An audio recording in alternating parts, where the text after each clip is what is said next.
The baby's scream broke the silence first. Then came the crash. The expensive vase hit the floor with a loud, deafening sound.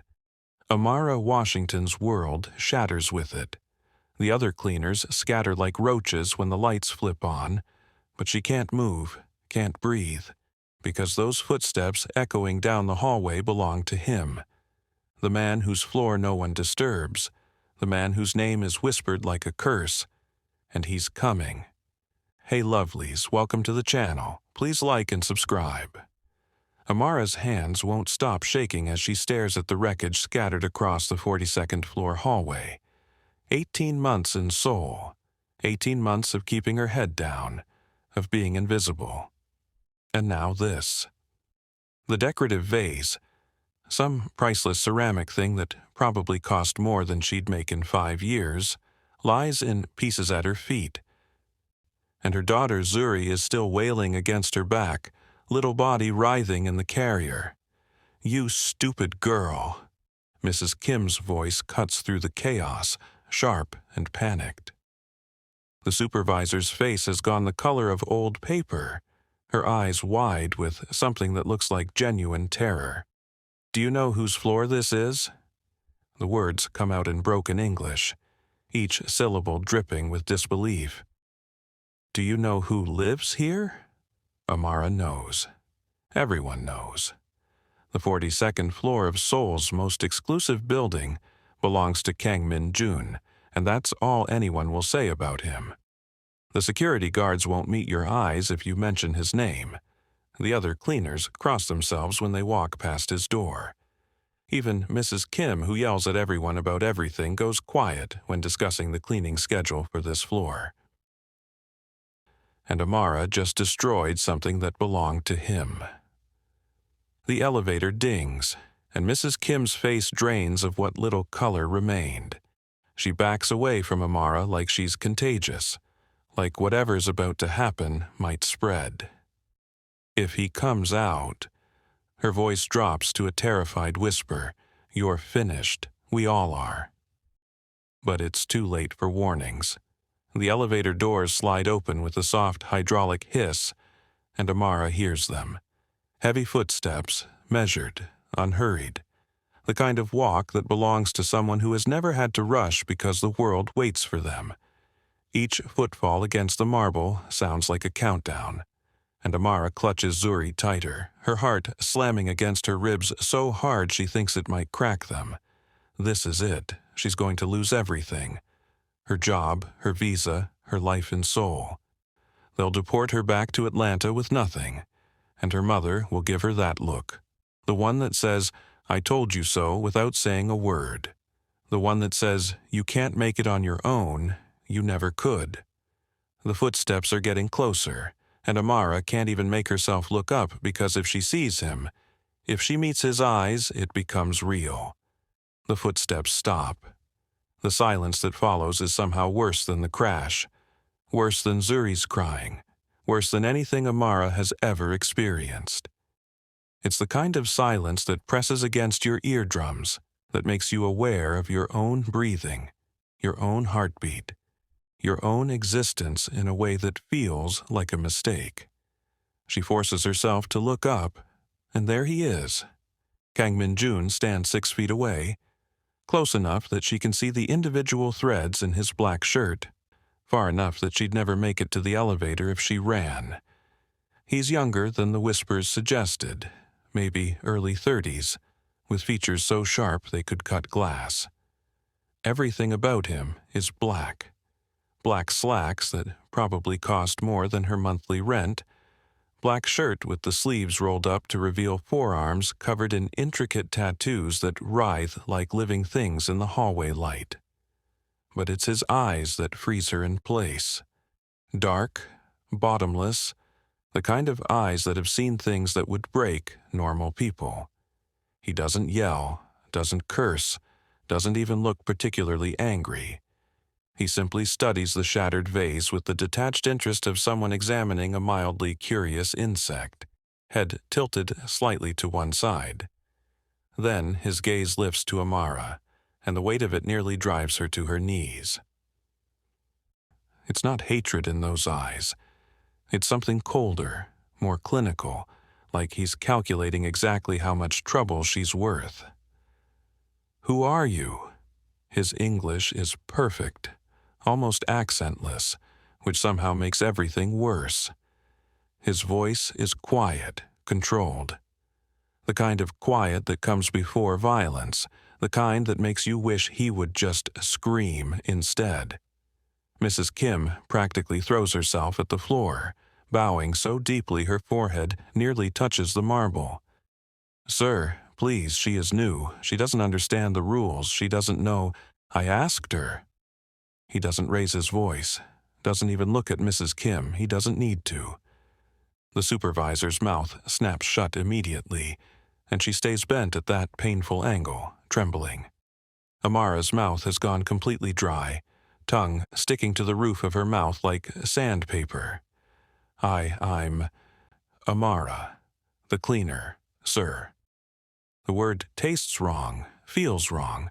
She's never called anyone sir in her life, pride being one of the few things her mother actually gave her. But terror has a funny way of erasing pride, of reducing you to something small and desperate. "How much is the vase worth to you, Amara?" He tilts his head slightly, and Amara realizes with creeping horror that this is a test. There's no right answer. Every word she says from this moment forward is another step toward whatever edge he's leading her to. I don't." She can't finish the sentence. Can't make her brain form coherent thoughts when those eyes are fixed on her like she's a problem to be solved. "Can you afford it?" The answer lodges in her throat like broken glass. "No, sir." Her voice cracks on the words, and she hates herself for it. Hates how small she sounds, how defeated. "Then why bring a child here?" His eyes move to Zuri, who has gone eerily quiet against Amara's back, little body tense like even an 18-month-old baby can sense predators. The question isn't asked with curiosity. It's asked with the cold logic of someone who sees the world in calculations and consequences. Amara opens her mouth to explain about the broken child care, about having no choice, about how she's trying so hard to make this work, but the words won't come. Because what's the point? He doesn't care about her circumstances. Men like him never do. Before she can force out an answer, before she can beg for her job or promise to pay for the vase somehow, Zuri makes a sound. Not a cry, a coo, a happy, delighted sound that babies make when they see something that brings them joy. Amara feels her daughter shift in the carrier, feels those tiny arms reaching out, and then the world tilts sideways because Zuri is reaching toward him, toward Kang Min-jun, toward the most dangerous man in the building. "Dada!" Zuri squeals, her face breaking into that bright, gummy smile that usually melts Amara's heart. "Daddy!" Time stops. Actually stops.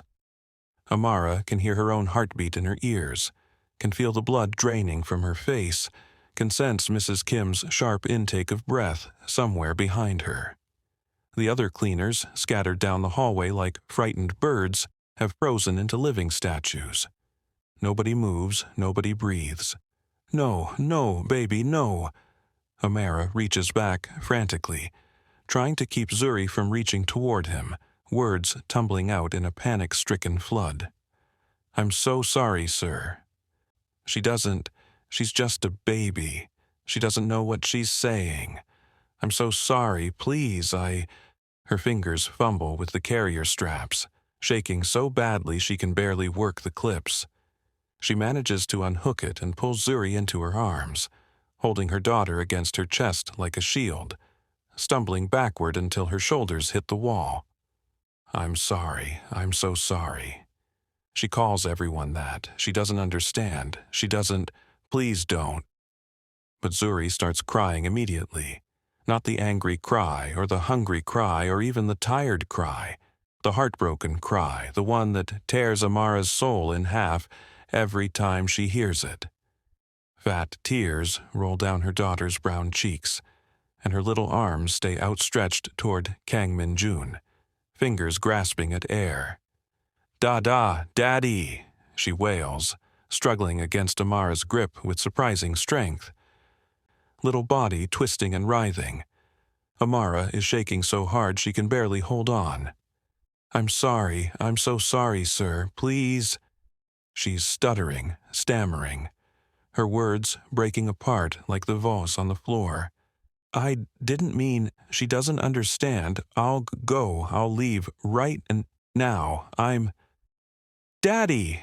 Zuri screams, the sound echoing off the marble walls, off the high ceilings, bouncing back at them from every direction until it feels like the whole building is full of her daughter's cries.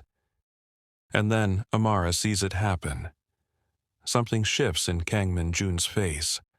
It's fast, so fast she almost misses it. But it's there.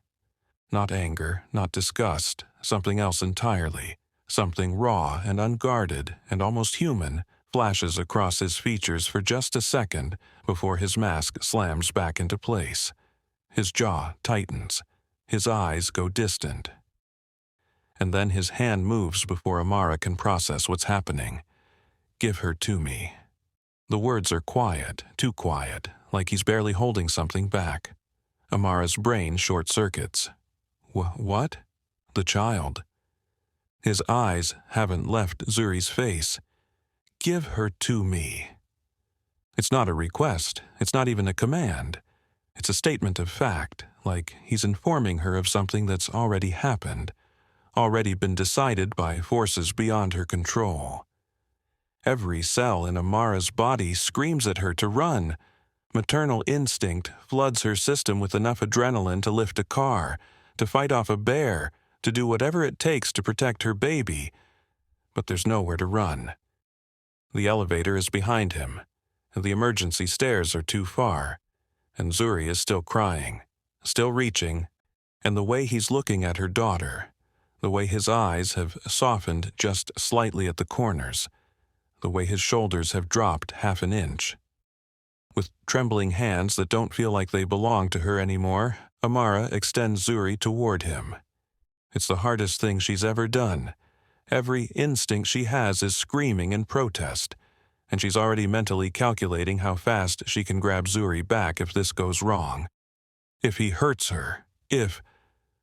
The moment Kang Min-jun's hands close around Zuri's small body, the crying stops. Just stops. Like someone flipped a switch. Zuri curls into his chest like she's been doing it her whole life, like those arms were made to hold her. Her tiny fist clutches his black shirt, wrinkling the expensive fabric, and she makes a contented sound that Amara has only heard during afternoon naps. That soft little sigh that means everything is right in her small world. The hallway is silent except for Zuri's soft breathing and the distant hum of the building's ventilation system. Mrs. Kim is still frozen in her bow. The other cleaners haven't moved. Nobody dares. Kang Min-jun stands there, this man who, according to whispers, has killed people with his bare hands, holding an 18-month-old baby with a gentleness that seems impossible. His large hands support her easily, one under her bottom, one on her back, like he's done this before, like he knows exactly how to hold a child this age. His eyes are fixed on Zuri's face with an intensity that makes Amara's chest physically ache, like something inside her is being squeezed by an invisible fist. He doesn't explain, doesn't speak, doesn't acknowledge anyone else in the hallway. He just stands there, and Amara watches something in him that was locked tight, crack open, just enough to bleed. His thumb moves almost unconsciously, stroking Zuri's back in small circles. His breathing has changed, deeper, slower, like he's trying to memorize this moment. And his eyes, those cold, bottomless eyes that made Amara want to disappear, have gone soft in a way that transforms his entire face. Zuri yawns, tiny mouth opening wide, and snuggles deeper into his chest, Her eyelids are already drooping, dark lashes fluttering against her cheeks. She's falling asleep. On him, on Kang Min-jun, the man whose name people won't say above a whisper. "Sir," Amara's voice comes out barely above a whisper. She doesn't know what she's asking for. Her daughter back, an explanation, permission to leave, permission to stay. But he doesn't respond, doesn't even look at her. His entire world has narrowed to the baby sleeping against his chest, and Amara realizes with creeping certainty that whatever just happened, whatever door just opened, she's not getting her daughter back anytime soon. The question that should terrify her, why is he doing this, is slowly being replaced by another, more unsettling question. Why does he look like he's holding something he lost? Her mind starts forming questions she doesn't want to ask. Why does her daughter, her mixed-race, chubby-cheeked, always happy daughter, look at this dangerous man and see her father? The elevator dings again, making everyone jump. Heavy footsteps emerge, more than one person this time. Amara catches a glimpse of men in dark suits, earpieces, the kind of security that doesn't work for buildings. And her blood goes cold all over again because this is getting worse. This is escalating into something she can't control. But Kang Min-jun raises one hand, just slightly, barely a movement, and the security team freezes at the elevator. They don't speak, don't approach. They just stand there, waiting, and Amara realizes that his power isn't just about violence or money. It's about absolute authority, the kind that doesn't need to be voiced. He finally speaks, and his voice is different now, still quiet, but missing that cold edge. Something in his expression shifts again, softens further, and Amara feels like she's watching something private, something she has no right to witness. How old? 18 months? He nods slowly, like this information matters, like he's filing it away somewhere important. His thumb continues its circuit on Zuri's back, and Amara notices that his hand is shaking. Just slightly. So slightly that if she weren't watching with the intensity of a mother whose child is in potential danger, she might have missed it. "Sir, Mrs. Kim tries again, her voice cracking with stress. "I can take the child. I can—" "No." The word is soft but absolute. Final. Discussion over. Mrs. Kim's mouth snaps shut again, and she looks at Amara with something that might be pity or might be terror or might be both. The message in her eyes is clear. You're on your own. Amara swallows hard.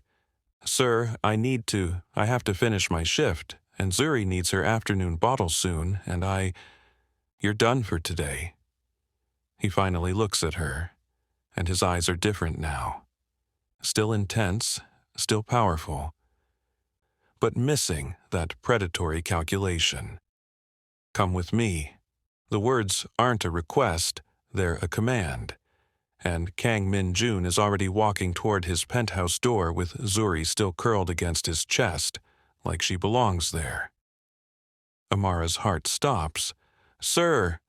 She stumbles after him, panic flooding her system so fast she can barely breathe. "Please, I just need my daughter. Mrs. Kim." He doesn't look back, doesn't slow down, just keeps walking with that measured stride that makes clear he's never had to ask for anything twice in his life. "Leave, all of you." The cleaning staff vanishes like smoke. 1 second they're there, Mrs. Kim with her terrified eyes. The other cleaners pressed against the walls like they're trying to disappear into the marble. And the next second the hallway is empty except for Amara and the man walking away with her baby. Amara has no choice but to follow him into the penthouse, her legs moving on autopilot while her brain screams at her to run. The door closes behind her with a soft, final click that sounds like a coffin lid slamming shut, and she's trapped. Trapped in the home of the most dangerous man in Seoul, and he has her daughter, and she doesn't know what he wants, but she knows it can't be good because men like him don't do things without reason. Inside, the space is exactly what she expected. All cold minimalism, black leather furniture that looks like it's never been sat on. Floor-to-ceiling windows, overlooking Seoul's glittering skyline like the city is just another thing he owns. What she didn't expect was how empty it feels. Not empty like vacant, but empty like abandoned, like a mausoleum. Like a place where something died and nobody bothered to bury the body. Kang Min-jun walks to the massive windows, still holding Zuri, who has started playing with his collar, tiny fingers tugging at the expensive fabric. The afternoon sun cuts across his face, highlighting the sharp angles of his jaw, the shadows under his eyes that suggested he doesn't sleep much. Sit. He gestures to the sofa without looking at her. Amara perches on the edge, spine rigid, legs tensed, ready to run even though there's nowhere to run to. "Sir, please, I don't understand what's happening. Where is the father?" He cuts her off, his eyes still fixed on Zuri's face like he's memorizing every detail. The question catches her off guard. Her jaw tightens. Not in the picture, never was. She doesn't elaborate. Doesn't mention the college boyfriend who disappeared the moment she told him about the pregnancy. Doesn't mention the shame in her mother's voice when Amara said she was keeping the baby. Doesn't mention any of it because this man doesn't deserve her life story. He nods slowly, like this confirms something he already suspected. "Why are you in Seoul?" I needed work, fresh start. My Korean isn't great, so cleaning was..." She trails off, realizing how pathetic it sounds. Why is she explaining her life to him? Why is she answering these questions like he has a right to ask them? "You have a visa?"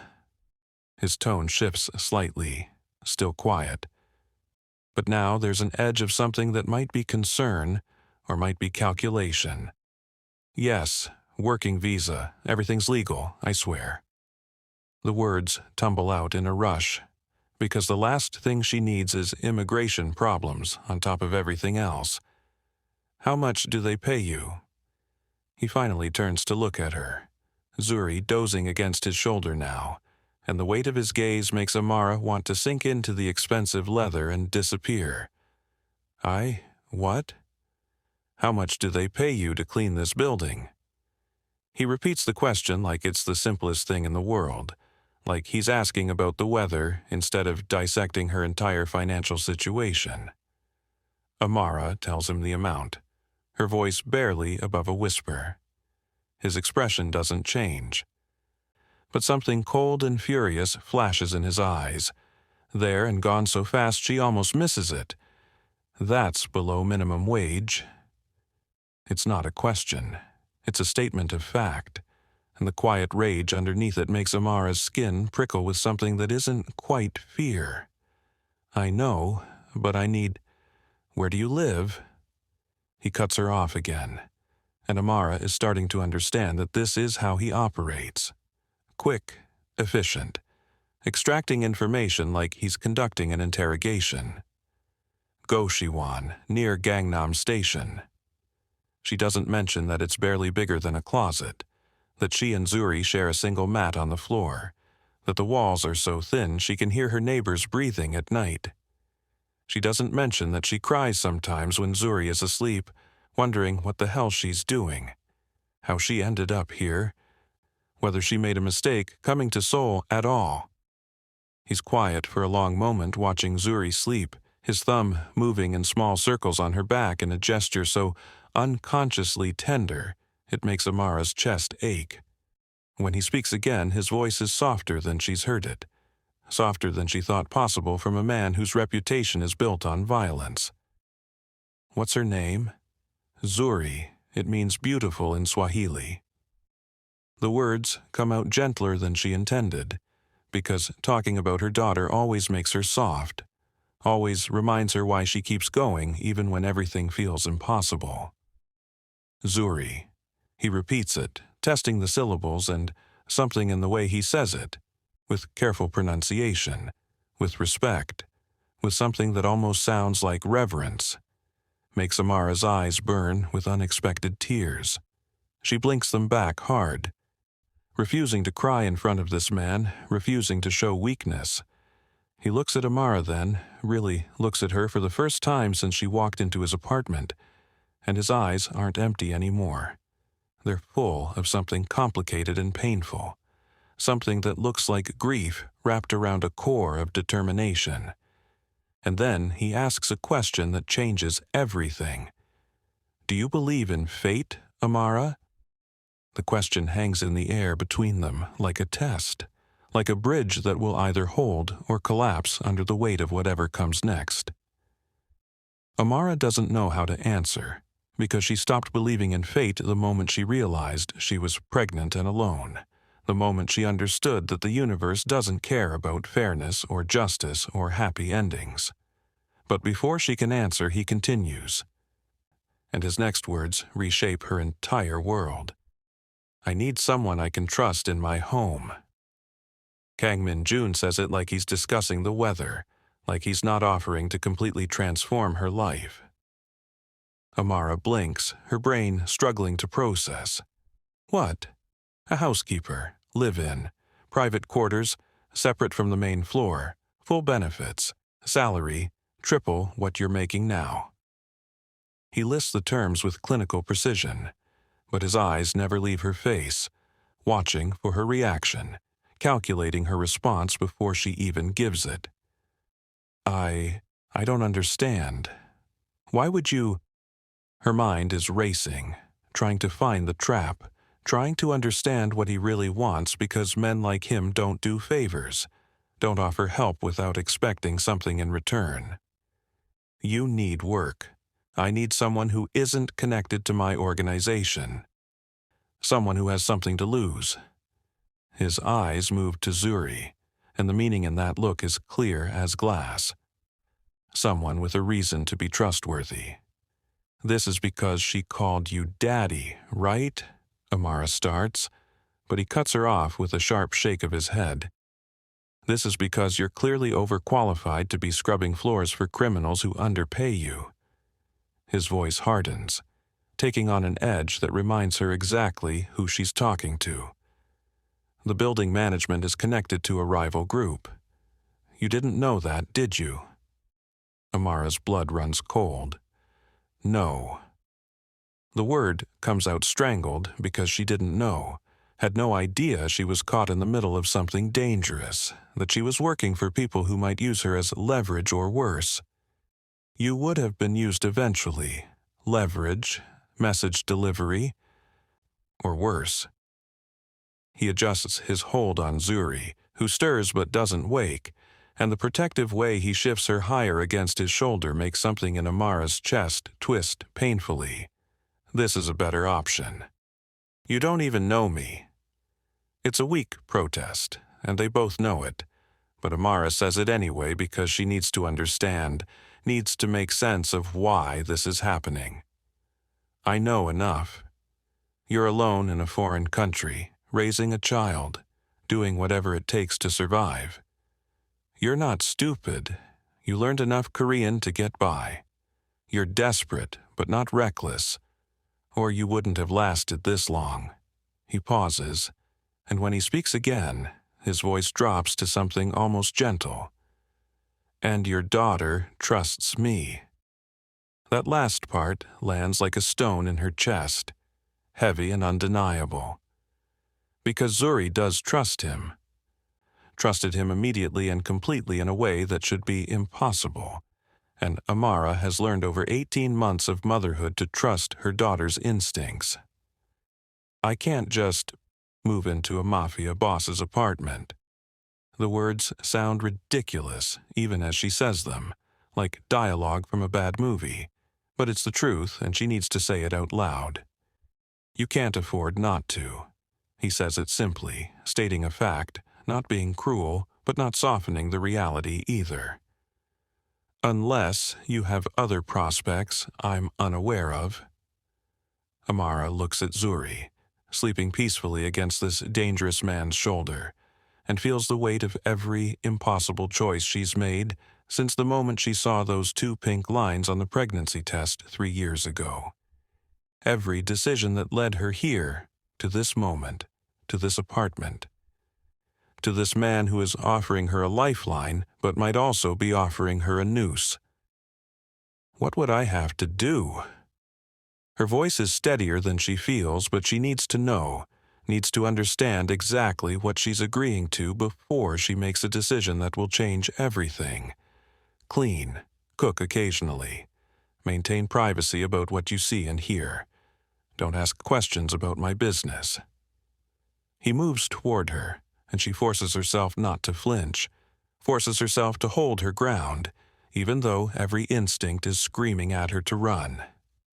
In return, your own apartment within this penthouse, full kitchen access, child care stipend, health care, salary deposited weekly, no deportation threats, no sleeping in rooms the size of coffins.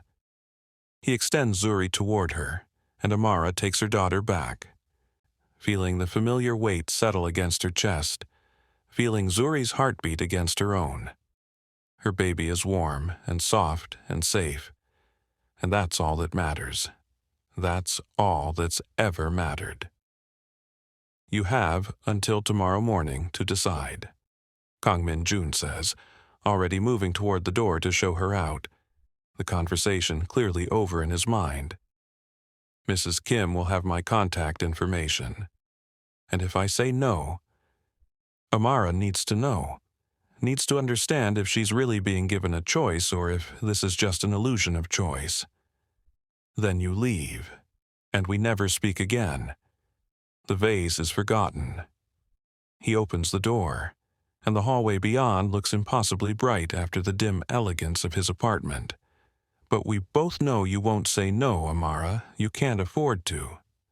He's right. God help her, he's right, and they both know it.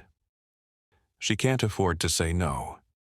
Can't afford to walk away from triple the salary, from health care, from a real apartment instead of a closet with a shared bathroom down the hall. Can't afford to turn down the chance to give Zuri something better, something safe, something stable.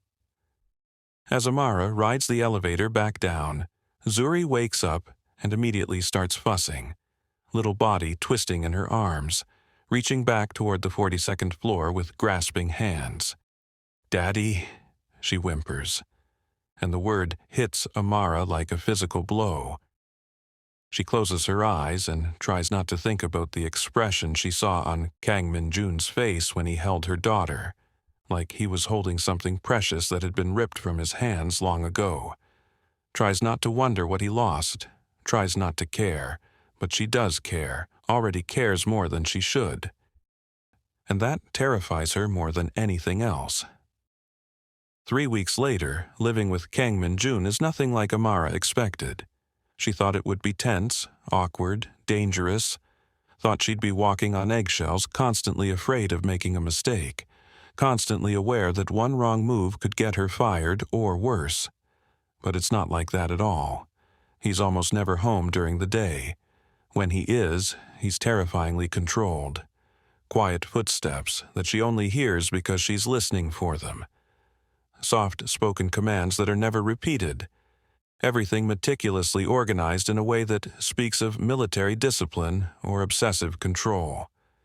He doesn't make messes, doesn't raise his voice, doesn't leave traces of himself anywhere except the faint scent of his cologne, and the suit jackets hung in the closet with mathematical precision. The only signs that he's dangerous are the men who sometimes come to meet him in his office. She's learned not to go near that room, learned to recognize the sound of certain footsteps that mean she should take Zuri to their private quarters and stay there until she hears the elevator leave. And the way everyone who calls him speaks with barely concealed fear, voices dropping to whispers, words chosen carefully like they're diffusing bombs. But with Zuri, something shifts. Something fundamental changes in him the moment her daughter is in the room. It starts small. The second morning after they move in, Amara finds Kang Min-jun sitting on the floor of the living room. This man, who wears suits that cost more than her entire wardrobe, sitting cross-legged on the hardwood floor, letting Zuri stack blocks on his leg. He doesn't smile, but his eyes soften in a way she's never seen, softening like ice melting in spring sun, and his hands are gentle as he steadies the tower when it wobbles. When Zuri gets frustrated and knocks the blocks over with an angry squeal, he simply helps her rebuild. Doesn't get annoyed, doesn't walk away, just patiently stacks the blocks again while she watches with serious concentration. "You don't have to," Amara starts, feeling guilty that he's wasting his time, that he's sitting on the floor playing with a toddler when he probably has important things to do. "I know," he says quietly, and doesn't stop building. By the end of the first week, it becomes routine. Zuri toddles to him the moment he walks through the door, little legs pumping as fast as they can, arms outstretched and squealing, "Daddy, Daddy," in that high, excited voice that makes Amara's heart clench. He picks her up without hesitation, without even setting down his briefcase first, carrying her while he reviews documents or makes phone calls in Korean that Amara pretends not to understand, but is slowly learning anyway.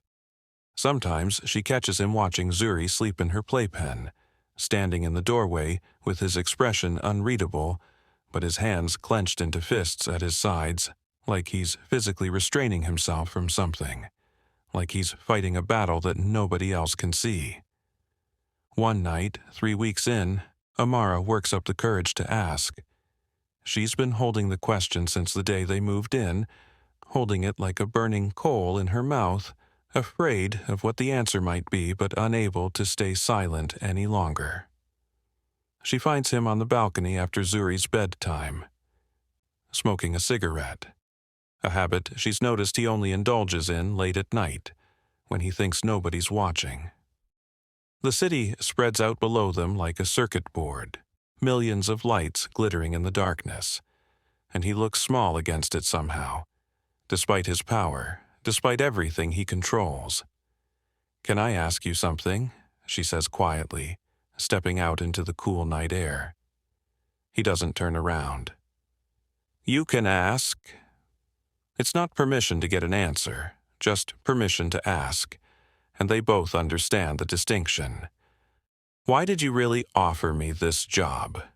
The question hangs between them, heavy with everything she's not saying. "Why do you look at my daughter like she's breaking your heart? Why do you hold her like she's made of glass? Why do your hands shake sometimes when you think nobody's watching?" The silence stretches so long she thinks he won't answer, thinks she's crossed a line and he's going to shut down or get angry or tell her to leave. But then, "I had a daughter." Amara's breath catches. The words are simple, past tense, and they explain everything and nothing all at once. "She would have been 3 years old next month. My wife went into labor early. Complications." His voice is flat, emotionless, the kind of flat that comes from telling a story you've told yourself so many times it's lost all meaning, but his hands tremble slightly as he takes another drag. "They tried to save them both. By the time I got to the hospital, they were already gone." "I'm so sorry," Amara whispers, and the words feel inadequate, feel like trying to fill an ocean with a teaspoon. Her name was going to be Ji-woo. We had the nursery ready. Paint was still wet on the walls.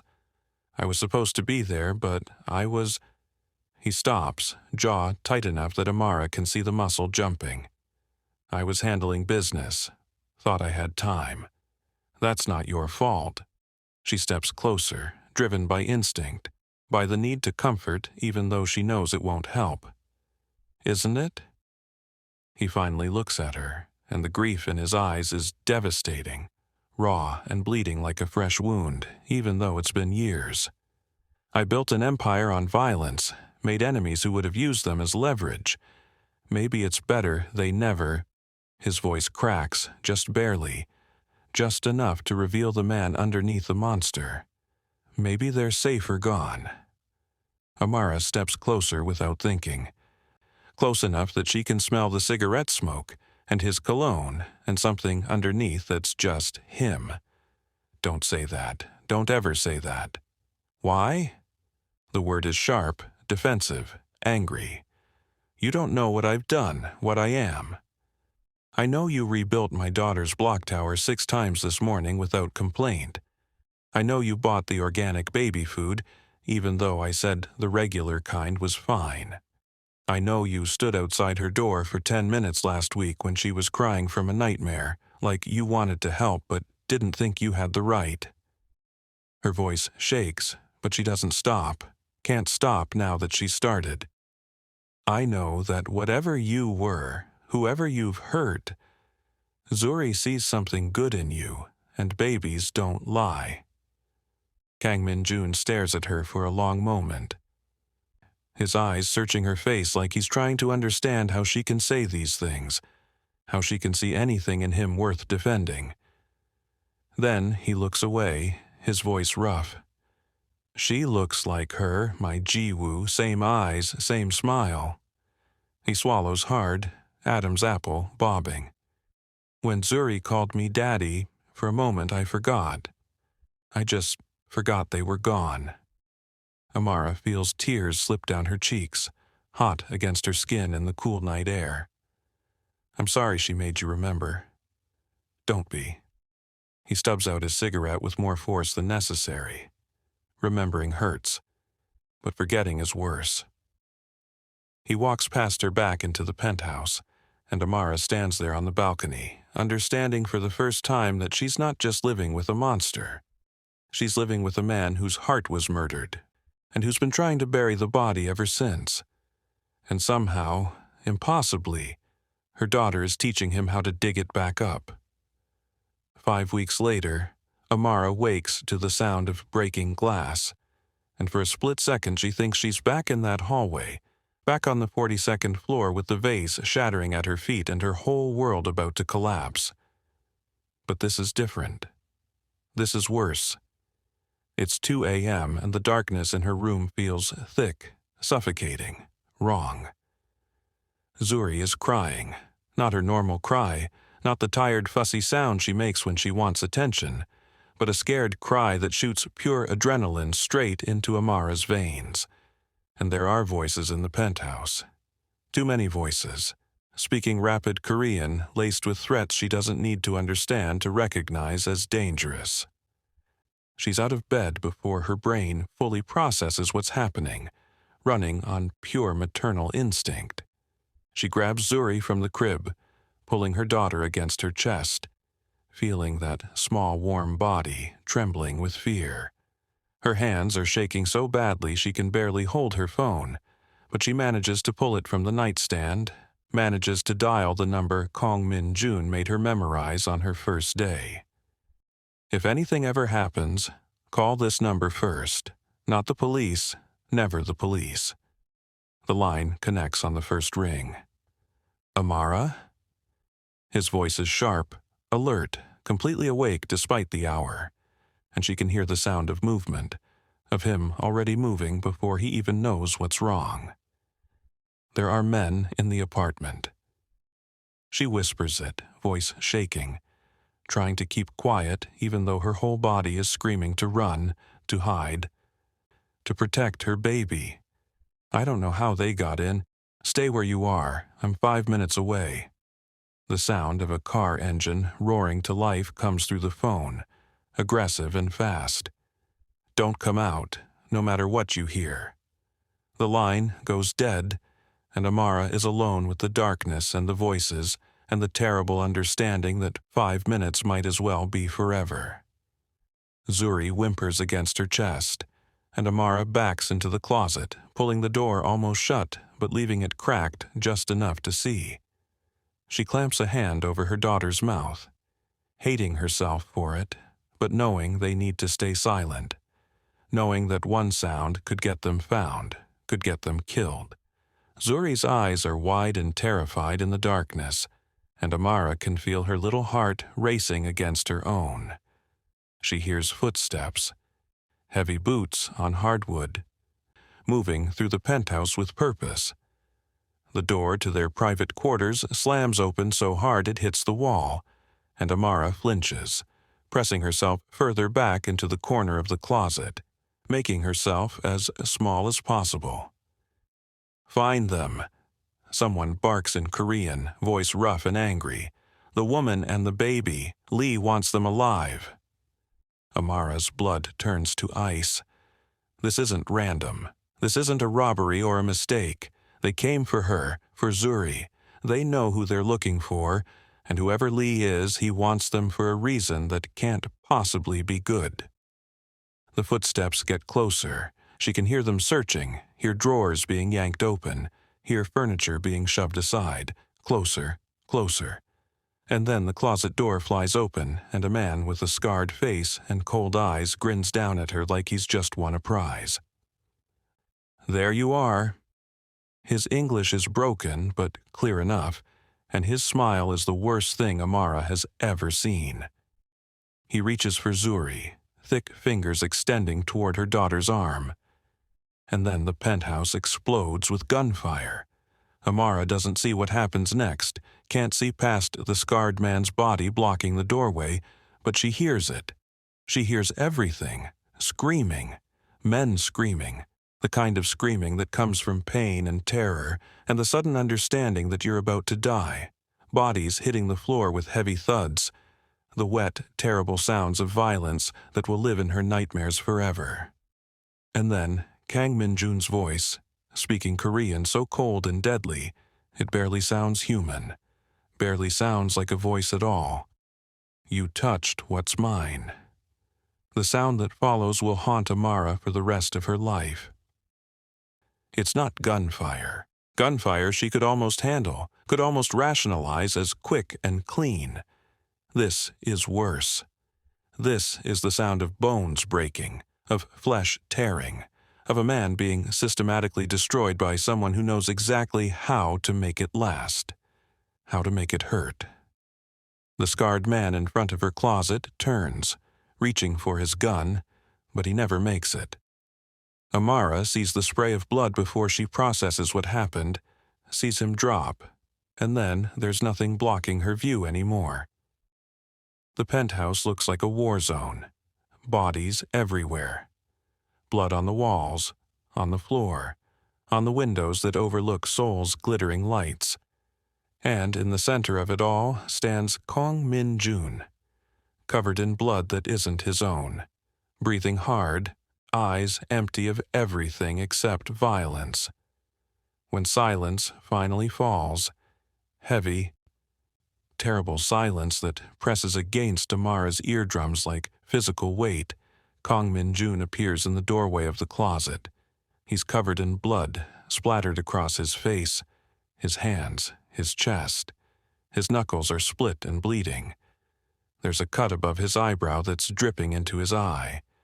And his expression is completely, utterly empty, like he's somewhere else entirely, like the man she knows has left his body and something else has taken his place. Then he sees Amara and Zuri huddled in the closet, and something human flickers back into his face.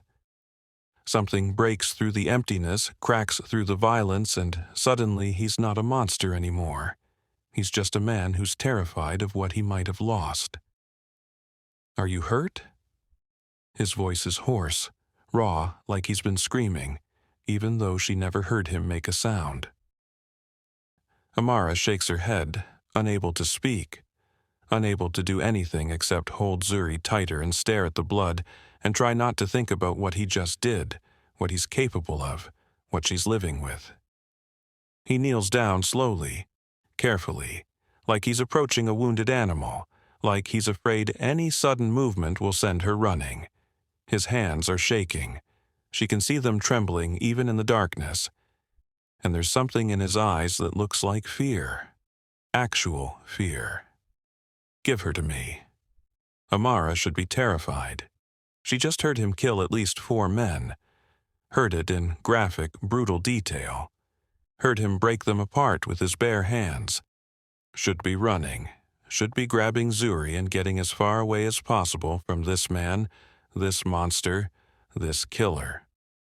But when she looks into his eyes, all she sees is the same man who rebuilt block towers and bought organic baby food and stood outside Zuri's door when she had nightmares because he wanted to comfort her but didn't think he had the right. She places Zuri into his arms, and the moment his hands close around her daughter, something in his face just breaks. His eyes close. His jaw clenches. His shoulders shake with something that might be relief, or might be grief, or might be both. Zuri, who witnessed none of the violence but felt all of the fear, who was crying just moments ago, looks up at Kang Min-jun's blood-splattered face with those big, dark eyes. She reaches up, pressing her tiny hand against his cheek, right over the cut above his eyebrow, and the gesture is so gentle, so trusting, that Amara feels tears burning in her eyes. "Daddy," Zuri says it softly. Not a question, not a plea. A statement, a fact, an acceptance of something fundamental and unchangeable.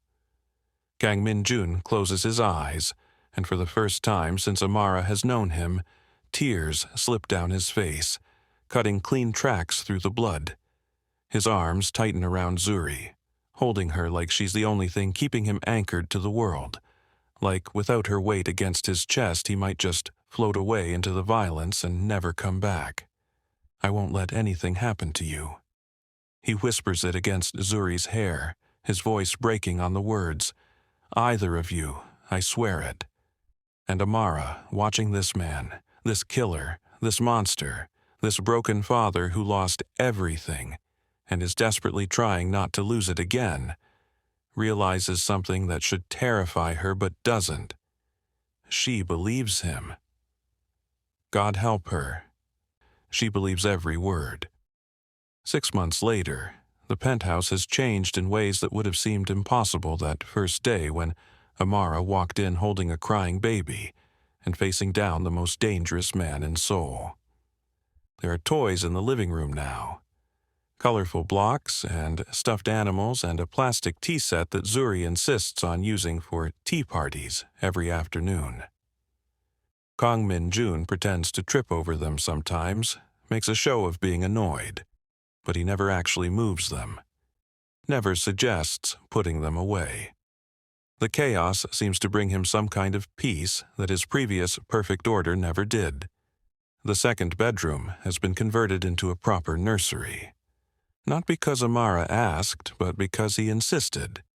He spent 3 weeks getting it perfect, consulting with designers, ordering furniture, painting the walls himself because he said the color the painters used wasn't quite right. Amara came home one day to find him on a ladder with paint in his hair, and the sight of it, this powerful, dangerous man, carefully painting stars on a ceiling for a child who isn't even his, made her fall just a little bit more. The news reported that Lee Sang-woo, head of a rival organization, was found dead along with 15 of his men.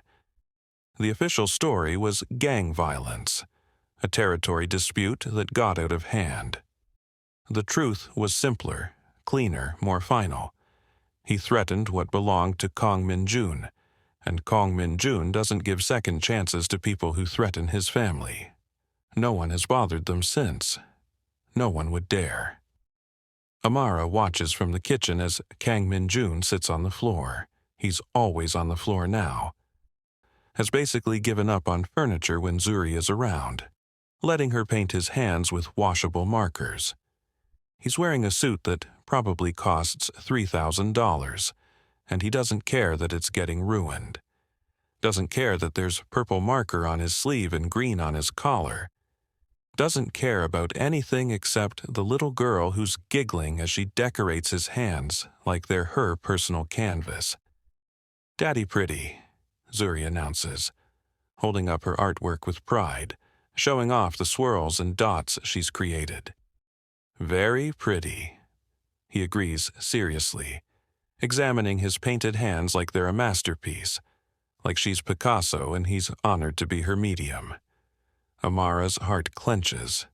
She never meant to fall for him, never meant to see the man beneath the monster, never meant to notice the way he laughs at Zuri's jokes or the way he reads her bedtime stories with different voices for all the characters, or the way he looks at Amara sometimes when he thinks she's not watching, like she's something precious, something worth protecting, something that might save him if he just holds on tight enough.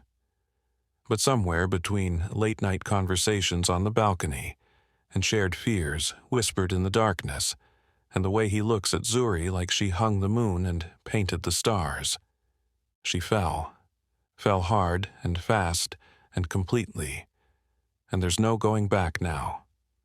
Kang Min-jun looks up and catches her staring. Something soft passes between them. Understanding, perhaps. Or permission. Or the acknowledgement of something that's been building for months, growing in the spaces between words, in the moments when their hands brush accidentally, in the way they've become something like a family without ever discussing it. He stands, scooping Zuri up with practiced ease. "Time for bed, little artist." "No!" Zuri protests automatically, but she's already rubbing her eyes, already yawning, and they all know it's just for show. Amara follows them to the nursery, watching as he tucks Zuri in with the same careful gentleness he uses for everything involving her daughter. He sits on the edge of the bed, stroking her curls until her eyes start to close, humming something soft and Korean that Amara has never heard before, but recognizes as a lullaby. "She's lucky to have you," Amara whispers when Zuri finally falls asleep, and she means it with every fiber of her being. "I'm the lucky one," he says it quietly, eyes still on Zuri's sleeping face. Then, after a pause that stretches just long enough to feel significant, "Stay." "What?" Amara's heart skips. "Stay, not as my employee, as—" He struggles with the word, jaw working like it's difficult to force out. "As family, both of you." Amara's eyes burn with tears she refuses to let fall. Min-jun.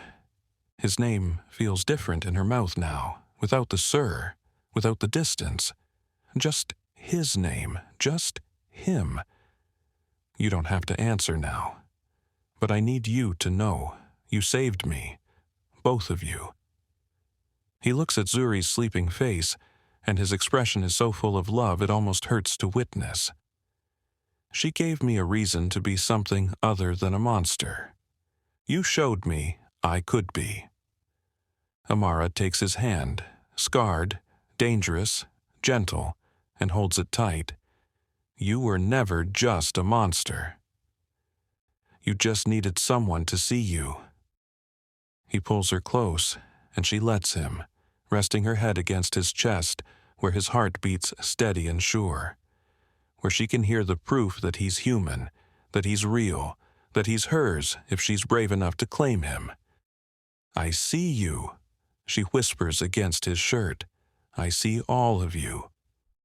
His arms tighten around her, and they stand there in the nursery, lit only by the soft glow of the nightlight, while Zuri sleeps peacefully and Seoul glitters outside the window.